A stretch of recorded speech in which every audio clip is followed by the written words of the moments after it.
Welcome to the show for sinners and sufferers. My name is Cody, and I'm joined today by pastor and friend Trevor Rysavy. Trevor, how you doing? I'm doing great, thanks, Cody.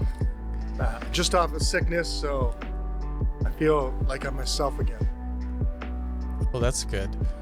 I've been on the verge where I feel like my voice goes and then it comes back and then it goes and it comes back. So we'll see if we get through a whole episode with my voice. But great. If you need to just do all the talking, you can do that. But for anyone who maybe this is the first episode you've clicked on, we've had Trevor on a few times, so I don't want to go too into detail. You can go back about a year ago, actually, was the first episode we did, where you kind of introduced me to the idea of Post Millenial eschatology. It's an end times view that is pretty different from kind of the most mainstream in the West, but not new. It's very historical, and it was one that I think I always dismissed as not being super biblical or rational, and then you kind of sat me down and made me realize that I didn't believe anything biblical or rational, and it made me rethink the whole thing. And I think that's your ability to do that is beneficial for people, even if we don't ultimately end up agreeing with you. I think the way that you can make us think is really good. And I wanted to bring Trev back on mainly just because I like talking to him, but also thought it could be beneficial with the way I see Pastor Trev interact with people, especially with, I guess, people about your kids' age would be how it is with young adults.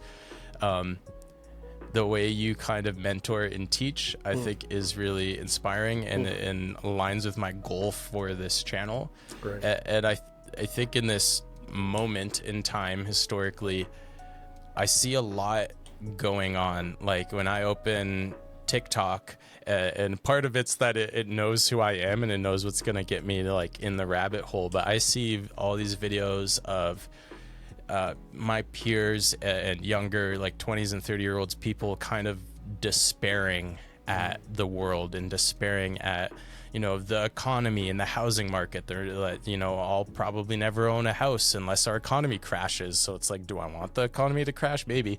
And it's, and then, we have world leaders that are constantly like, most of the most powerful world leaders right now are all kind of making fools of themselves and constantly in scandals and controversy. And then, I hear from leaders all the time that they think the church is in decline, and younger generations are leaving the church. The church is mostly filled with gray hairs, and then on top of it is where I'll start. Is and then now suddenly there's a war, a renewed war, I guess, is kind of always happening in the Middle East.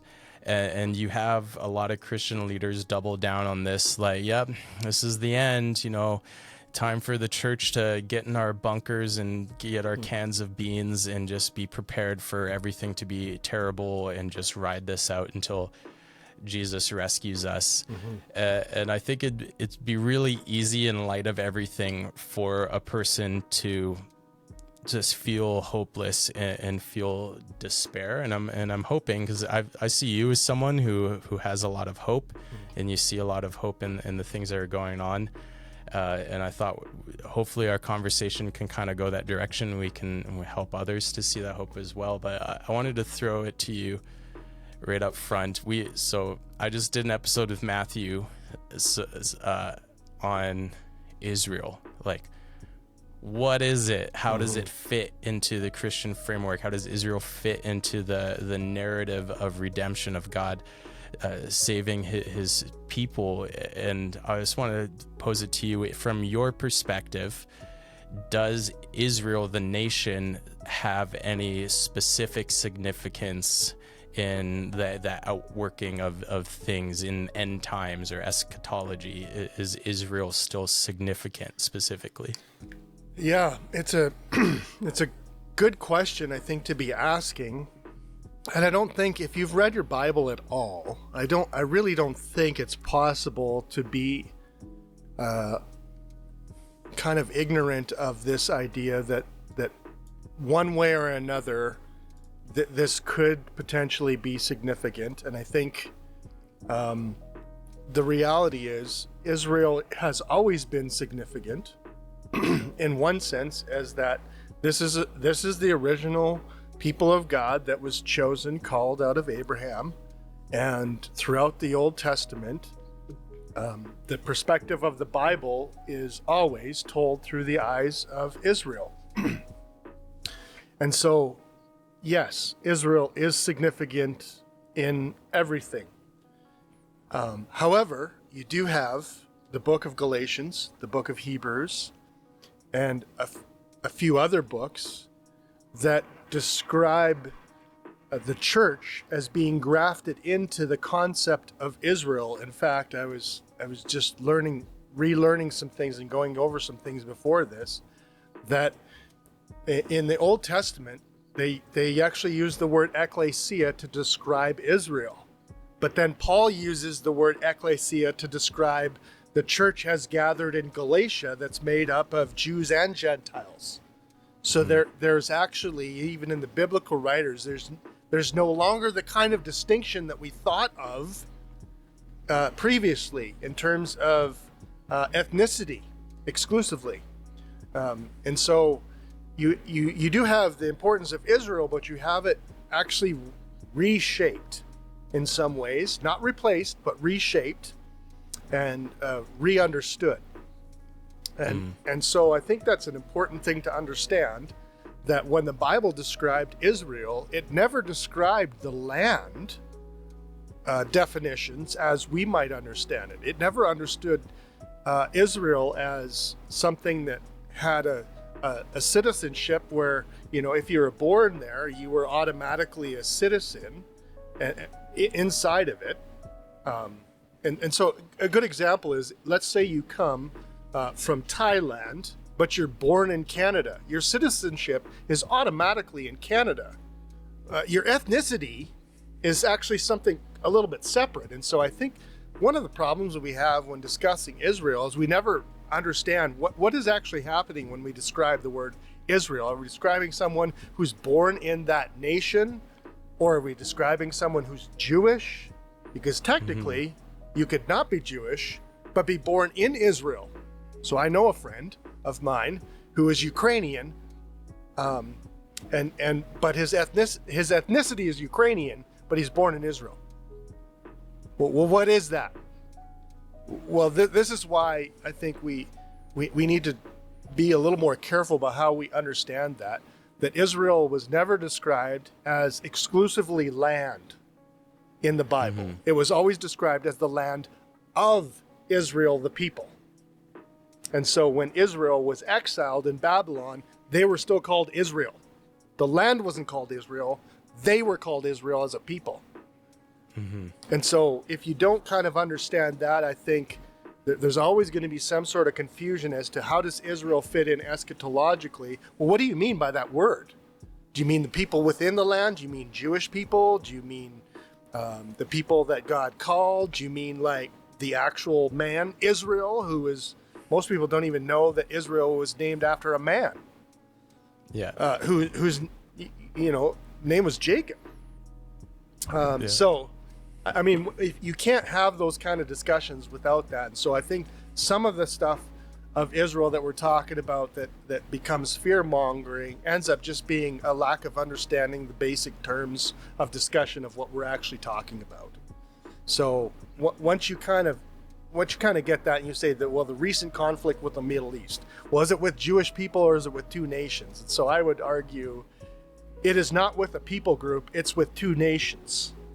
While some might argue, Palestinians aren't necessarily a nation, but more of a people group. But I was like, it's two people groups having kind of issues. It is not quite exactly just like the Israel of the Bible and then the Israel nation of today. They're not synonymous with each other, in my opinion. No matter how you look at it. So some of that, I don't know if that fully answers your question, but it takes away some of the technicalities. Like eschatology isn't was never designed as a plug and play sort of thing where you just insert all the proper codes and then all of a sudden the understanding comes. And so Israel gets plugged in here, and Gaza gets, plugged in here, and the Palestinians get plugged in here, and blah, blah, blah. And all of a sudden all this eschatological understanding comes true. No, I don't think that at all. And so therefore I'm not really terrified. But the other side, I would say, is eschatologically, no matter which side you're on, Jesus says you're going to hear wars and rumor of wars, but the end is not yet. This isn't the indication of the end. So it doesn't even matter where you come in on that. If you come in on the dispensational or premillennial or post millennial or amillennial, the truth is, Jesus says if there's going to be wars, that wasn't the indication of it. So I just don't know how you can make a case that because of the present conflict, now is the actual end. No, it doesn't make sense to me at all.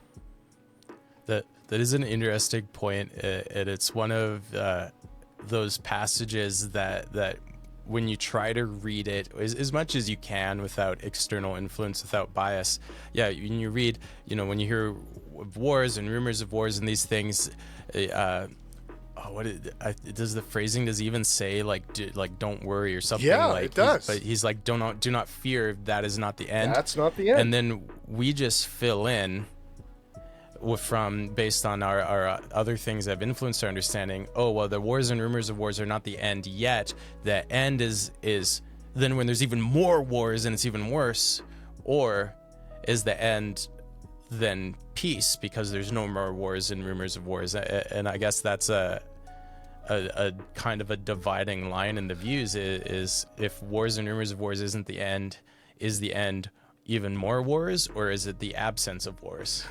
Well, again, my take on that passage is that was describing what was going to happen in AD 70 anyways. So in some ways it's a moot point, but if I try to take the perspective of this is still going to talk about the future that we have not yet experienced, I would say that it says these are but the beginning of the birth pains.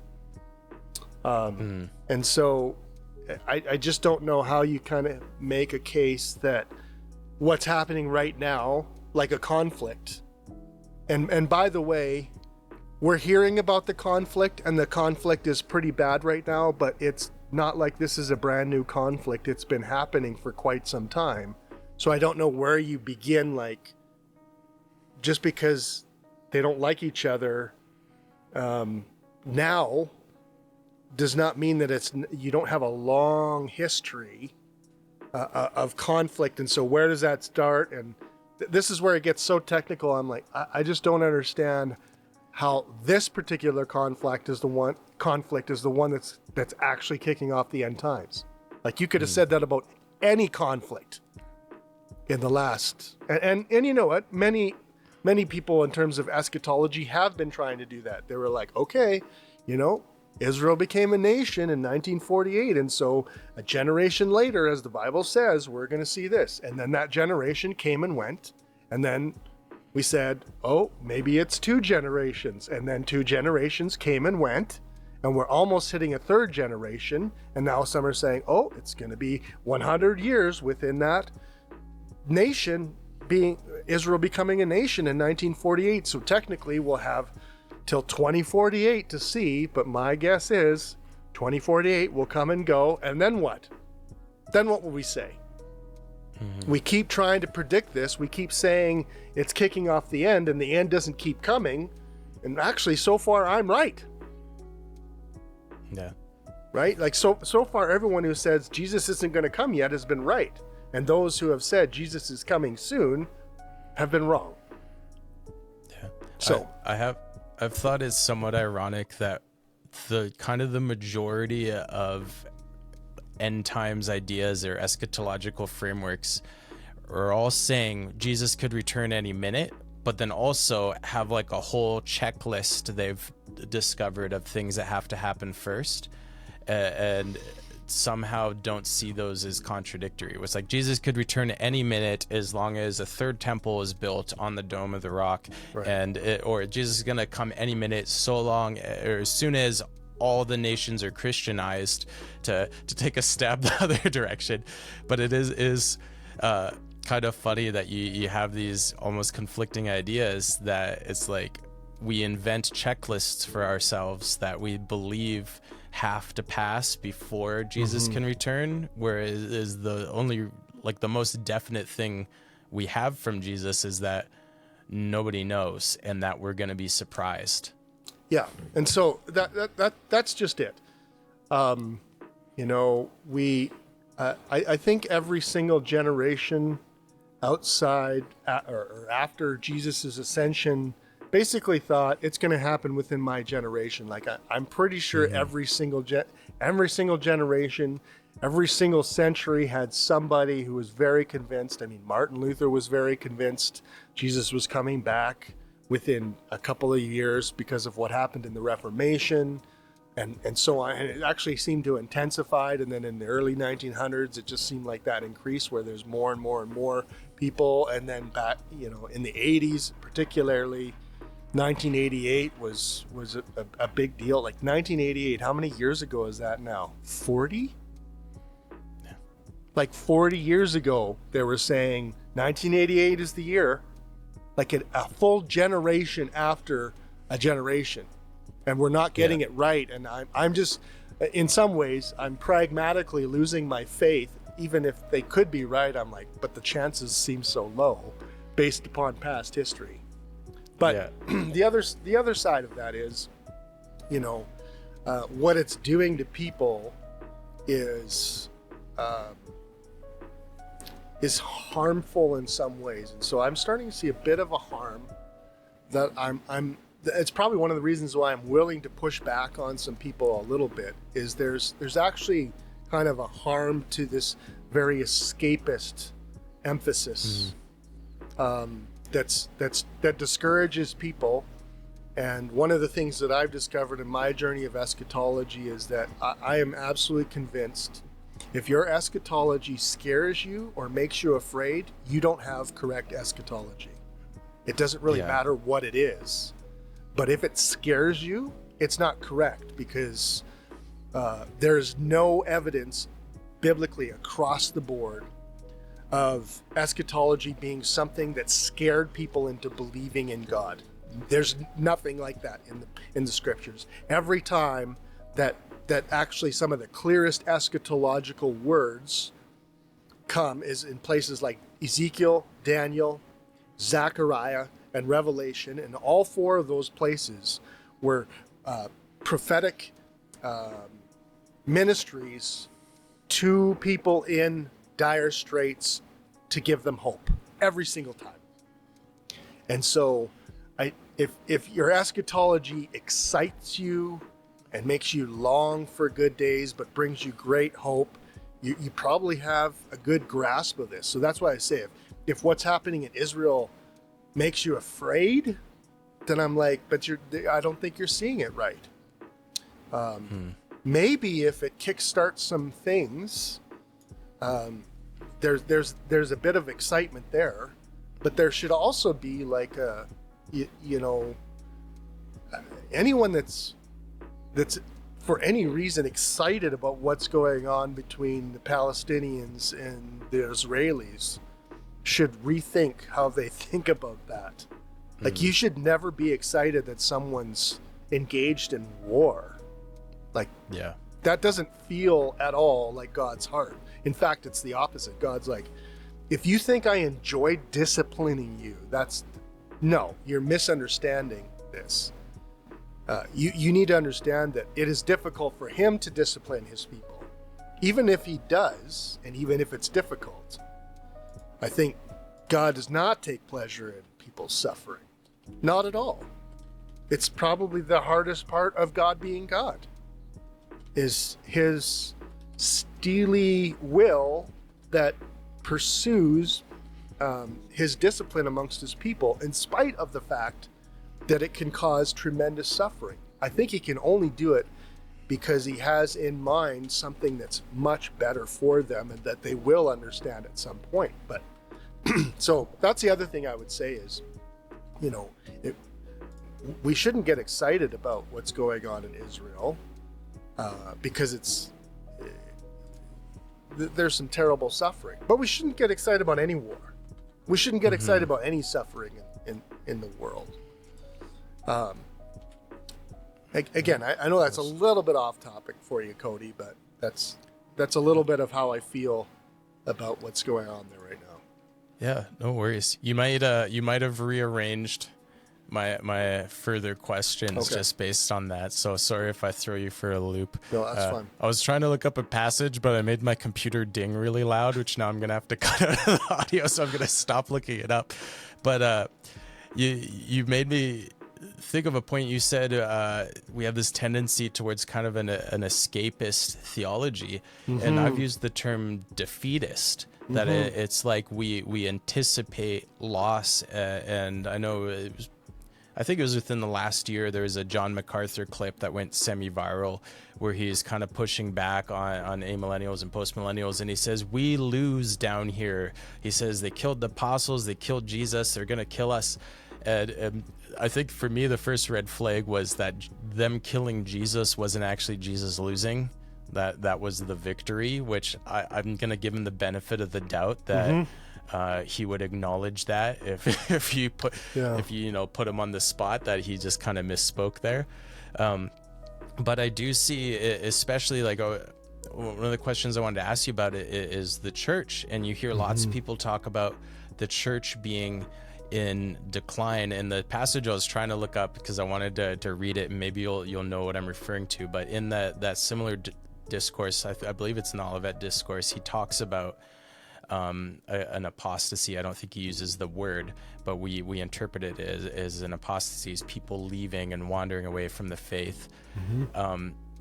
And kind of probably the majority of people I talk to who are really on about this apostasy and being watchful for it take that as it seems like the church is doing well, but then everyone leaves, and then that's the end, and the church just really is frail and withered and tiny by the time that Jesus comes in to judge. But I see it as and this is where I was trying to find the phrasing, is he then speaks of going forth to preach right after speaking of the apostasy. And I see similar language in Timothy when he talks about, for you've heard it said that many would wander away in this time, and then he immediately exhorts preaching. So is I guess, do you think the great apostasy is, assuming it's a thing, maybe you don't think it's a thing, but assuming it's to come and not something that's already happened, maybe I'll phrase that as a question. Do you think it's something coming or something that's happened? But then also, do you see that as an end, or do you see it as a bump, like something to overcome? Boy, that's a good question. I would say, I think apostasy is always happening. Here's maybe, like, this will sound amillennial in some ways. I don't want to over spiritualize it, but I would say there's always instances of apostasy. What constitutes great apostasy? I don't know. That seems to be missing from this. So what's your definition of lots of apostasy? And who's gathering these statistics? So in some ways, this is a straw man if you say the church is in decline, and I would say, okay, show me how it's in decline. Your answer can't be, well, it is. Like, okay, that could be your perspective. But then what do you mean by apostasy? Do you mean true churches are becoming apostate? I doubt it. But to go back to you said kind of, we lose down here. Well, what's your definition of losing? Like, I'm saying the Bible clearly says martyrdom looks like losing, but it's not. Yeah. So it's not an easy answer out, but it's just say, what's your definition of losing? If you think losing is we have more people, yeah, you might be able to make a case. There's not as many people in a church service. You could make a case for that. However, if we use a metaphor, and a good one is pruning a tree. So a good example, in my front yard, my landlord decides to cut down this apple tree because it's too big. He did not want to produce more fruit. That wasn't his intention.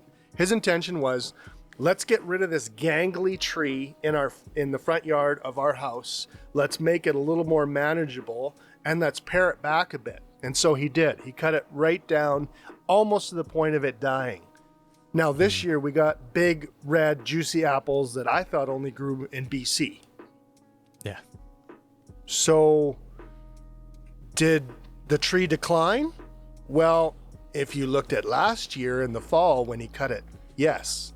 If you look at it now, this fall, no, it grew.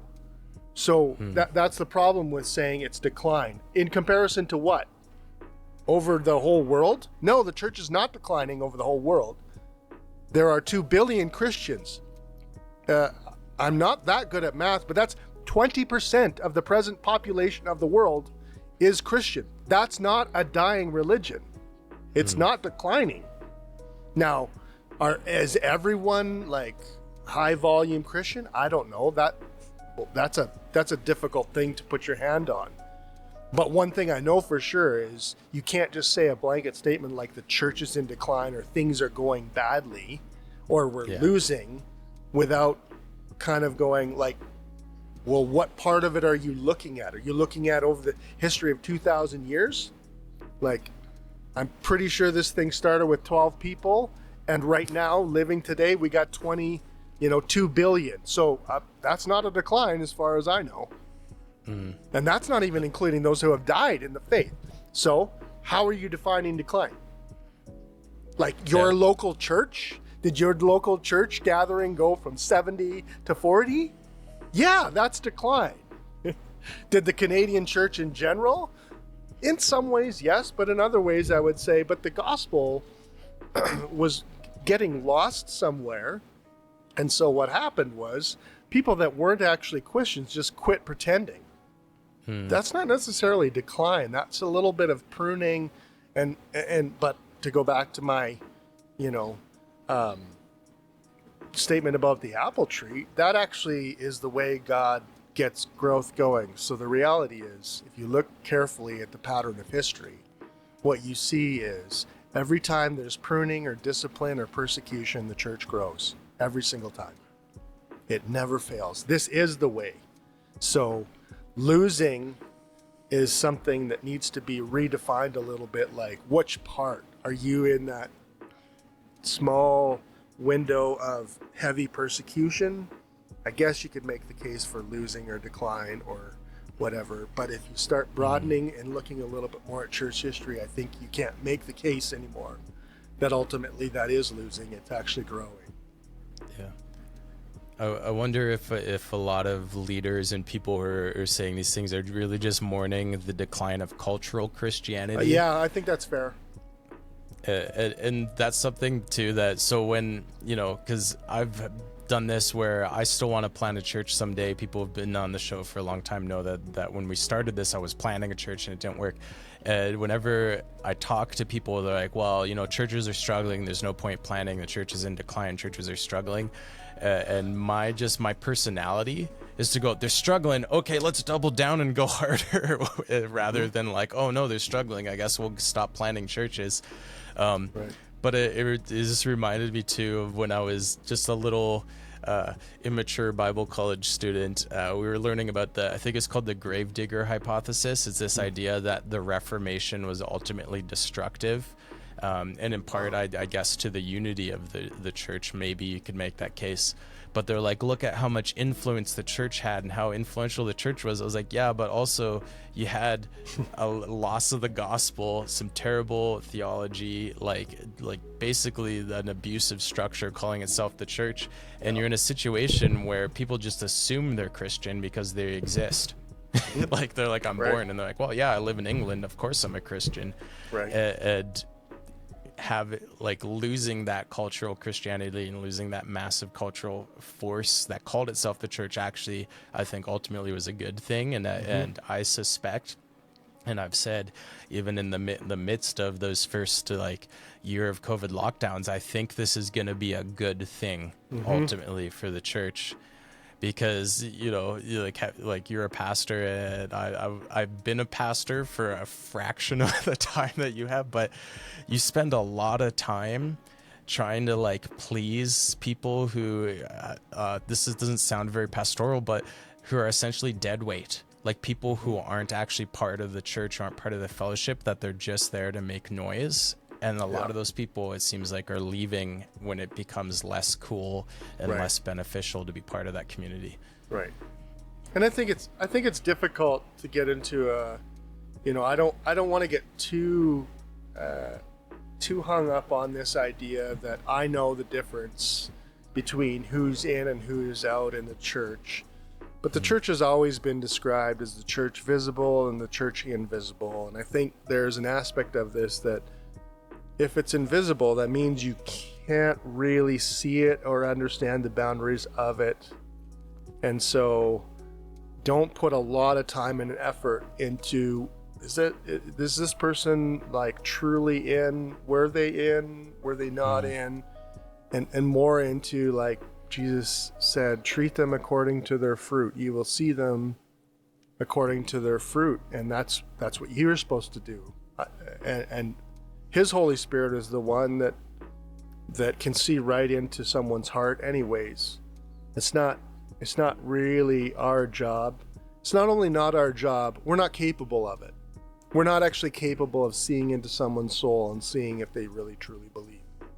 Yeah. So why are we spending so much time trying to figure out the boundaries of this? That's part of this whole eschatological thing of, like, if we really don't ultimately know, even though we can see some signs and be like, oh yeah,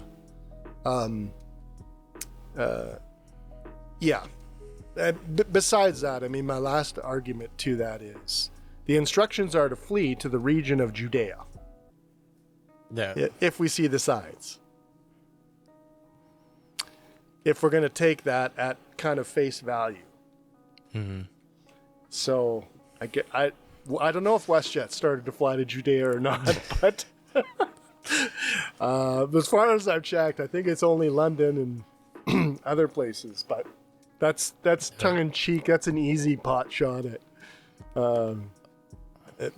maybe the other perspective. Yeah. What? So I'll wrap. I've got two more questions for you, but I'll wrap them kind of into one. I'll say, like, from your perspective then, what do you think is next on the eschatological timeline? And within that, like, what do you think it's worth, planning churches, going to school for 4 years, bringing children into this world, like in light of a lot of people saying, like, get in your bunker, start eating beans, like what do you think is next, and is that reality? Yeah, good. It's a good question. I got a quick practical response is that 2 Peter actually talks about this, and I think the book of 2 Peter is way more helpful than we might think on this, and that is, number one, if you think that it's nearing the end, and the proper response is to bunker and see if you can escape with your faith. That looks very frowned upon. First of all, with Paul in 1 Corinthians chapter 4, where he says, yeah, you might get in, but it's by the skin of your teeth, and you don't really want that. But 2 Peter talks about this idea that if you think the proper response to Jesus' imminent return is to get away from people who need Jesus, then you clearly don't have the heart of God. And this is why I think 2 Peter is written to people who are asking this question: why is God dragging his feet? And it's actually, in my mind, if you're not interested in planting churches, how could you possibly say that's the heart of God? Like, is it, do you see anywhere in Scripture where God is like, good grief, if I can just get through these 1,000 years and finally get to the end of this thing, then I can finally have the people of God as I want them? Or do you find a long-suffering God, a patient God? And so 2 Peter talks about, Peter says, if you try to understand God's timing in terms of your timing, you're going to get mixed up, because 1,000 years is one day, and one day is 1,000 years. That's not to try to, mess with the minds of those who are thinking through the millennium. That's to say, God doesn't think about time the way you do, and he's not impatient like you do. And impatient people are people that think their time matters more than anyone else. And so I would say, if you're sitting there waiting for Jesus to come back and you're deciding not to invest in ministry, not to plant churches because Jesus might return soon, then I would say, so you don't care about anyone in your neighborhood? Like, those people of all people should be planting churches at a rapid pace, doing everything they possibly can to warn people, not just to warn people, but to persuade people of the good news of Jesus Christ. There is no category in the New Testament for those who believe of the imminent return in Jesus Christ to sit on their thumbs. It's not there. But in 2 Peter, Peter reminds his friends that he's never met of this question, and he says, God doesn't think about time the way you do. It may look to you like he's dragging his heels on certain things, but he is patient to bring about his final day, the coming ultimate capital D day of the Lord, because he wants as many people as possible to repent. That is actually the heart of God. So that's why I was like, I don't know how you could possibly gather from the fact that if you believe that Jesus is going to return in the next 2 years, then you shouldn't quit your job and get away from other people. You should do everything you can to plant churches and share the gospel with people. Everything you possibly can. Now, I don't necessarily believe that Jesus has in his mind to return in 2 years, but I'm certainly open to the idea, very warm to it. Of course I am. But what happens is, I think Jesus in Matthew 25 in particular, just after he talks about all of the end things, he says, your initial response to all of this is when and how long. And Jesus tells two parables in particular that says, wrong questions. Your questions would be, am I ready? And am I faithful? So actually, it's not really of your concern.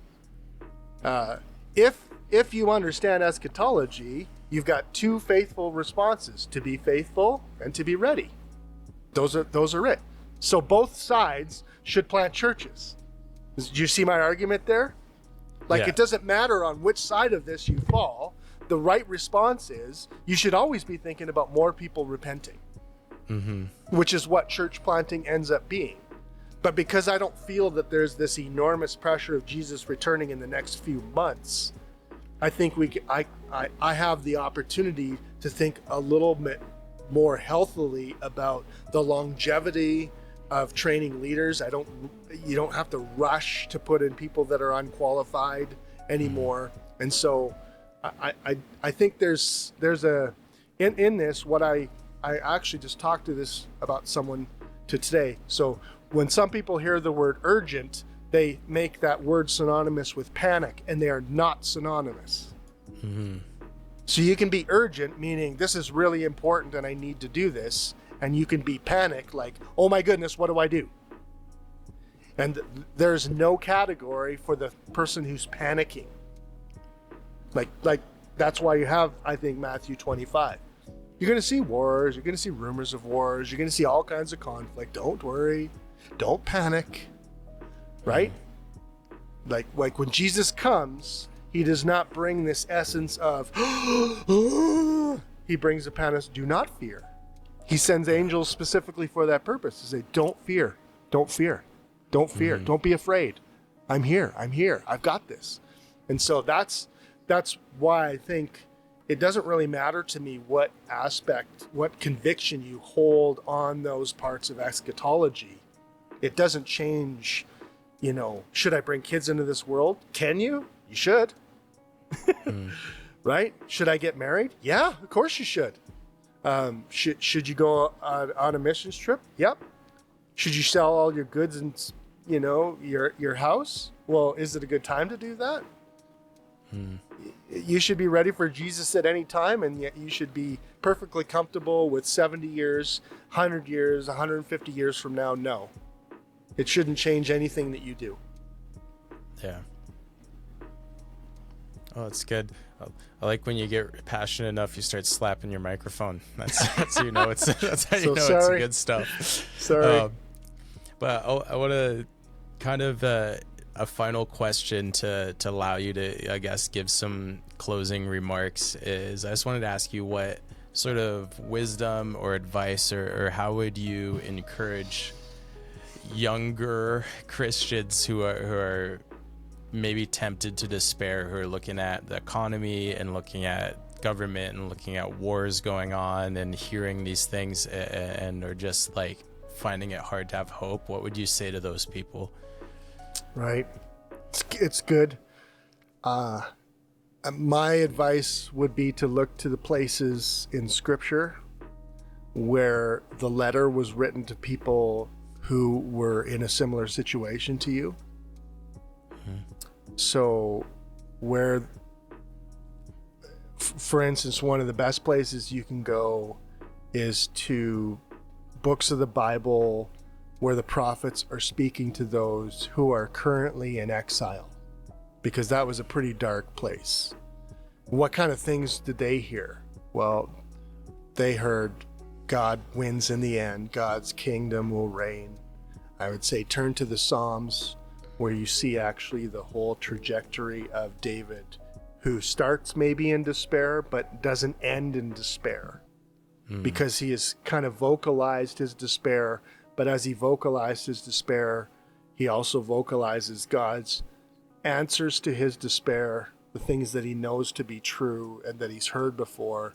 And he ends in I guess I will wait patiently for you to get there.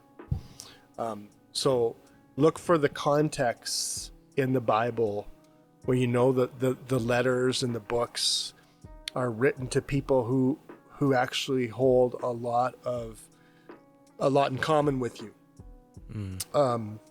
Ultimately, I would say this is where you don't have to be afraid of eschatology, which I was, for a good portion of my life. That good eschatology leads to a long perspective, the long haul perspective that allows you to weather the small storms of suffering that come into your life. So, to use an example, I have a financial investor friend who told me that when you look at the history of investing money, there is no one who has invested money over a 25-year period consistently that's ever lost money. And it's a good, but there are examples of people that only invested for 3 or 4 years and then kind of removed their money at a bad time and lost money. Yeah. In other words, if you take the approach in financial investing, I'm not going to invest just this year. I'm going to invest for at least the next 25 years. That there is they've only been recording kind of the history of investments. And I'm not an expert. I'm not telling you to invest your money necessarily or what funds, but I'm saying that principle is really interesting. Meaning, like, if you think of in terms of maybe God only gives you 40 years, maybe God only gives you 30 years in your life. But if you plan to invest in the kingdom of God as though you'll be here for 75 or 80 years, you'll never lose, because you'll be patient with those who need patience. You won't rush things that don't need to be rushed. You won't give up on a church plant too early because you need stuff right away, right? You won't have the same metrics towards success that some of people in our culture, like most of the things in our culture, are trying to lead us toward get success, and you need success immediately. But I mean, if you don't have to if you don't have to show your metrics until the end of your life, man, you can make them look pretty good. Right? Okay, maybe that one day is bad, but over the course of 30 years, you generally are have this kind of rate of success.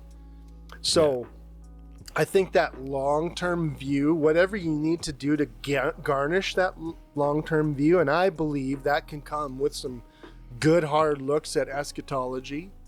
I think I would encourage many people to read church history, and all you need to do is read a little bit of church history, and you'll find there's a lot of things that we've seen before that maybe look a little bit different, but essentially are the same sorts of things. And so church history is another way to gain that long-term view. Like, this has happened before, and this is how people have responded. Yeah. Right? Like even with the housing crisis and the interest rates, one of the things that people are pointing to is this comes and goes. We've seen this before. Mm-hmm. So don't worry. I don't need to sell my house right today. I don't need to buy a house right today, because this will level out probably, because that's what we've seen in history. But if you only have the last 2 or 3 years as your experience, and that includes COVID, you're going to be terrified, right? And so I think that's the advice I would give, is whatever you need to do biblically, spiritually, to take a longer view toward things will actually level out a lot of these things naturally. That's good.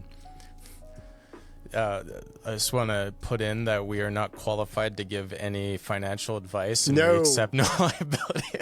No.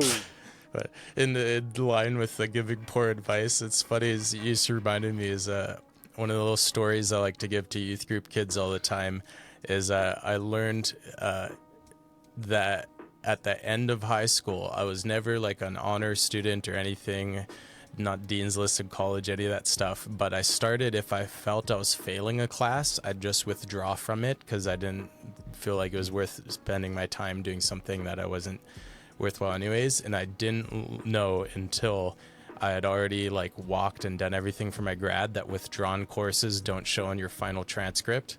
And I graduated with high honors. So more bad advice, but I just think it's funny. That's in the short term, I'm like, oh, I withdrew from a class again, no honors for me. And then at the graduation, they're like, here's your shiny paper. I was like, okay. But anyways, I appreciate you coming on, Trev. I appreciate your perspective and your heart for people and for the church and encourage people. I hopefully will have you on again, and I'm also still looking forward to you starting your own podcast. So as soon as you have that up and running, I'll be sending people your way. But for everyone listening, especially those who stay to the end, we always appreciate you the most. Don't tell the people that left early, but you're better than them. And we'd love to hear from you. You can leave comments on YouTube or send a message on Instagram at Sinner Sufferers, or join the Discord. There's links on sinnersandsufferers.com. And if you want to say something to Trev, message me and I will try to get you in contact, because he doesn't do socials. So, but that's right. Yeah, you need to take the long term on that. Long-term view on getting a podcast off the ground, or my interaction on social media. Right. Well, we'll make it happen. Anyways, thanks for listening. I'll see you another time.